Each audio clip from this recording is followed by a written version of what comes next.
100 was a fantastic show. A great follow-up to Dynamite 300 earlier in the week, last week. I'm going to cover Collision 100 and talk to you about why I think AEW All In 2025 in Texas on paper has the best card ever in AEW's 6-year history. All of that here on Screw the Script.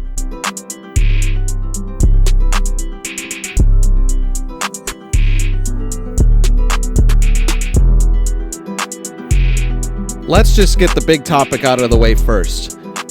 Last Saturday on Collision 100, the big takeaway that I had was the main event that was set up by the opening promo when Adam Cole came out to have his story time with Adam Cole gimmick that he does. Classic gimmick for Adam Cole. We saw Kyle Fletcher come out. And this is a guy that I've said a few times on my channel now that I really wanted to have a match against Adam Cole for that title at All In. That was the only thing that was missing on paper for me. So to open up the show, we had Fletcher come out and talk shit to Adam Cole. And then Danny Garcia comes out. And we see a main event evolve before our eyes. Hey, you two face each other and the winner gets to go on to face Adam Cole, myself. Adam Cole is what he was saying to them at All In Texas. So it was a great main event. We'll get to that in a few moments, but let's quickly cover the rest of Collision 100 because it was a fantastic fucking show. Triple threat match that happened on Collision 100 was really, really good. Shelton Benjamin, Nick Wayne, and one of my personal new favorites since joining AEW, Kevin Knight. I thought it was a shoo-in that Shelton Benjamin was going to win, and he looked damn good in that match. Don't get me wrong, those suplexes that he's hitting over and over and over, he's just ageless. He is in such good fucking shape for being almost 50 years old. It's incredible. Kevin Knight comes out victorious. A huge win for him. I loved that. Now, I don't think they stand a chance at All In. But that would be the biggest shock of the night, in my opinion, is if Jet Speed comes out on top against the Hurt Syndicate. That would be the biggest shock, in my opinion, at All In Texas. For all the matches that are happening, that's the big one for me. But we saw Kevin Knight get a big push here, singles. And, a friend of mine pointed something out, and I actually agree with him on this. It seems like, I don't know what it is, but is it just us, or do you guys also think that Kevin Knight is going to turn heel at some point? The way that MVP looked at him when he picked up the win this past Saturday, he looked disappointed, but also, how would I describe it? He looks disappointed, but also intrigued, and, just like, are we going to see Kevin Knight turn heel at All In Texas and join the Hurt Syndicate? It's a real possibility that would certainly make things interesting, although I think he's great as a face as is. He's really good on the mic, considering he's only 28. Great triple threat match. FTR and the Outrunners was match of the night for me, actually. The main event was really good, too, and it set up something that I really wanted, which we'll get to in a moment, but the Outrunners are fucking good. They are basically the new Acclaimed.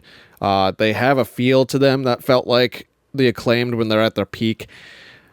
I miss the Acclaimed. I really don't think this Max Caster open challenge thing is all that great. It's funny. I'll give them that. And it's a good gimmick. I just don't think it's going to last. And I don't know where it's going. I mean, he just keeps losing and losing and losing. And we'll get to that in a minute too. And then, Anthony Bowens had a great repackage when he came back, but it's just fallen. I'm going to be honest. I don't think people really care that the two of them are apart. So I'm hoping Tony Khan at some point figures out some storyline where they rejoin together. But the Outrunners, they certainly are a good shoe-in replacement for them because they are really good. They are energetic. The son of a bitch handshake is so fucking funny. If anybody gets the reference, you're a real one out there. Great movie. This was miles better than I was expecting it to be. I knew that they were entertaining on the mic. I didn't think that they would be able to put on such a good tag match. Like, honestly, that would have been a great match at All In. Obviously, we're not going to see that, but I'm just saying, like, the level that tag match was really, really, really good. And I thought the Outrunners were going to win. I'm not going to lie. When they hit FTR's finisher, Chatter Machine, it looked better. Is it just me? Or did it not look better? I think it looked better. Or maybe it's just that, Dax sold it so damn well that it looked better. They did fall up short at the end, but it was such a good tag match. The 8-woman all-star tag match, a lot of fun there as well. It's just, pushing further feuds and storylines within that tag match. Also, the chaos that we're going to see for both gauntlet matches for the men and women's division. This was a good tag match. Not much to really say about it. It was just a lot of fun. We saw Tekla really shine in there. I'm going to stick by it. I really think that she's going to be the next person to go after the AEW Women's Championship after All In. Possibly even get a challenge and a title shot at All Out later in September. Willow Nightingale had a quick match. She faced Vipress. Just trying to keep her afloat at the top. I understand why. She's kind of lost some steam over the months. But if we get to a point where kind of going into All In, my prediction is that Toni Storm, hopefully, fingers crossed, retains. And then we can see somebody challenge Mercedes for that TBS title. I think Willow would be a great individual to challenge for that. And hopefully win the title. That would be great. We saw the return of Scorpio Sky, and I was running down a list of names just off the top of my head before we saw the surprise. I avoided spoilers. I know this was pre-taped. But he was one of the names that I listed after like 4 or 5 others. So it was fun to see him back. Also ageless, just like Shelton Benjamin. He does not look his age. I think he's also like mid-40s now. He's like 46 or something. He is still really good in the ring. Still in his prime despite his age. The repackage was incredible. I got a Rocky Balboa sort of feel to his entrance music. And then the silhouette of him doing his pose was like an Air Jordan-esque sort of thing. It's a great repackage. He picks up a win against Max Caster because he was the one that challenged him to the open challenge. Beat him in a blink of an eye, literally. That may have been Max's quickest match. I hope they really push him as a singles competitor and beyond just the TNT Championship. Now that we have the unified title and we'll see either Okada or Omega win that and unify those 2 belts at All In, maybe Scorpio Sky works his way up to that title. That's the 1B title at this point.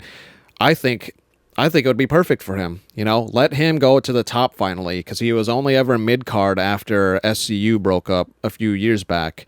I loved SCU. But Scorpio Sky was the obvious person from that group that should have had a really good singles run. And I'm not saying he didn't early on in AEW, but it just didn't. He didn't reach his full potential, I don't feel like, and I hope he does now that he's back and has this awesome repackage. I'll skip over the tag match that happened. It's the only match that I really didn't care about, the Mystico, Hologram, and Briscoe match. It was whatever. It was a match. Let's get on to the main event. That was the highlight of the night for me in terms of what happened afterwards. We saw Kyle Fletcher get the win. But here goes Fletcher! Oh, good God! The running Fletcher! Good night. It's over. The brainbuster! Good night. 1, 2, 3. It will be Kyle Fletcher! It was the highlight of the night for me, especially the end, because it did set up something that I really wanted, and that was Kyle Fletcher beating Danny Garcia in a solid singles match, nonetheless. Garcia, he didn't give up. He was resilient in the match, but we all knew that he didn't need the spotlight this time around. Kyle Fletcher, a couple of years ago at the first not the first All In, but the big one that happened at Wembley, he was on like a pre-show match, I believe, or something, and lost. So over the last couple of years, he has truly been built up to a single star by Tony Khan. So, that deserves a quick bravo because, yeah, you look back to that a couple of years ago to now, he is going to be in one of the headline matches for All In, one of the single title matches. He's going to be facing Adam Cole, who has a very good historic career, who is the TNT champ. I want to see him come out on top. If he comes out on top, regardless of what happens at the rest of All In, because the whole card looks so fucking stacked and incredible, I think that's the cherry on top for me, because I've been vouching for Kyle Fletcher for months now on my channel.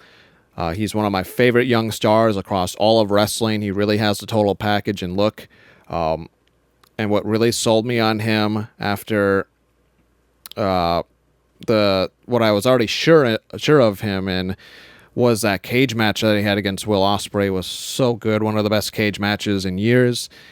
And even though he lost, that built him into a star. I was like, okay, this kid is ready. He is ready to be pushed as a single star and win a title. And we're seeing it at All In Texas, which is now 5 days away. I cannot wait. 5 days away. That's all I had on this quicker episode of Screw the Script. You let me know down below what you thought about both Dynamite 300 and Collision 100 from last week. How are you liking this build for All In Texas? Like I said earlier in the video, I think it's on paper building up to be the best pay-per-view ever for AEW in the 6 years that they've been around, just because the storylines have been built really well. The matches look superb. I am ecstatic for this weekend. This has been Maverick with Screw the Script. Thanks for watching.